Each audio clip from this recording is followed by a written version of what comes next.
Hello viewers, তোমরা দেখছো গণিত মশলা। আজকের ভিডিওতে আমরা শিখব কিভাবে পেন্সিল কম্পাসের সাহায্যে 75 ডিগ্রি কোণ অঙ্কন করতে হয়। চলো শেখা যাক। প্রথমে দেখো, 120 ডিগ্রি কোণ অঙ্কন করার জন্য আমাদের একটা লাইন কেটে নিতে হবে। দেখো, এই লাইনটার নাম দিলাম আমি বিসি। এবার বি পয়েন্টে আমরা পেন্সিল কম্পাসের সাহায্যে 90 ডিগ্রি কোণ অঙ্কন করব। দেখো কীভাবে অঙ্কন করছি।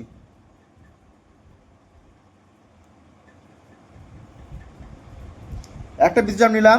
এবার এই বৃত্তচাপটা এই লাইনটাকে যে বিন্দু ছেদ করেছে ওখানে কম্পাসের কাঁটাটা বসিয়ে আর একটা বৃত্তচাপ নিলাম ওই বৃত্তচাপের উপর। একইভাবে আমরা এই দুটো বৃত্তচাপের পয়েন্টটা আমরা কম্পাস বসিয়ে আর একটা বৃত্তচাপ নিলাম ওই বৃত্তচাপের ঠিক উপরে। ঠিক এবার আমরা উপর দিকে ওই একইভাবে বৃত্তচাপ নিলাম, আবার আমরা এই পয়েন্টে বসিয়ে এই বৃত্তচাপের উপর আর একটা পয়েন্ট টানলাম বা একটা বৃত্তচাপ টানলাম। এর ফলে আমাদের একটা পয়েন্ট তৈরি হয়েছে। এই পয়েন্টটা আর বি পয়েন্টটা যদি যোগ করে বাড়ি দিই, যে কোণটা তৈরি হবে সেটা আমাদের 90 ডিগ্রি কোণ। আমরা 90 ডিগ্রি কোণটা আমরা সম্পূর্ণ অঙ্কন করব না, কারণ আমাদের 90 ডিগ্রি কোণটা মেন কোণ নয়। তাহলে কী করবো, এখানে ডটের লাইন দেবো, এখানে ডটের লাইন দেবো, এখানে ডটের লাইন দেবো।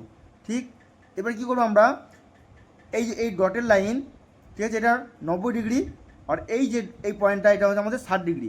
75 ডিগ্রি কোণ অঙ্কন করার জন্য আমাদের এই দুটো পয়েন্ট থেকে আমাদের পয়েন্ট বার করে এখানে একটা পয়েন্ট তৈরি করতে হবে। দেখো সেটা কীভাবে করছি। এই পেন্সিল কম্পাসের সাহায্যে আমরা এখানে বসালাম কম্পাসের কাঁটাটা 60 ডিগ্রি জায়গায় দিয়ে আমরা এখানে একটা বৃত্তচাপ অঙ্কন করলাম। ওই একইভাবে বৃত্তচাপ আমরা এই পয়েন্টে বসাবো। এখানে কম্পাসের কাঁটাটা বসালাম, দিয়ে এই বৃত্তচাপের উপর আর একটা বৃত্তচাপ অঙ্কন করলাম। ঠিক এরপর আমরা এই পয়েন্টটা আর বি পয়েন্টটা স্কেলের সাথে যোগ করব।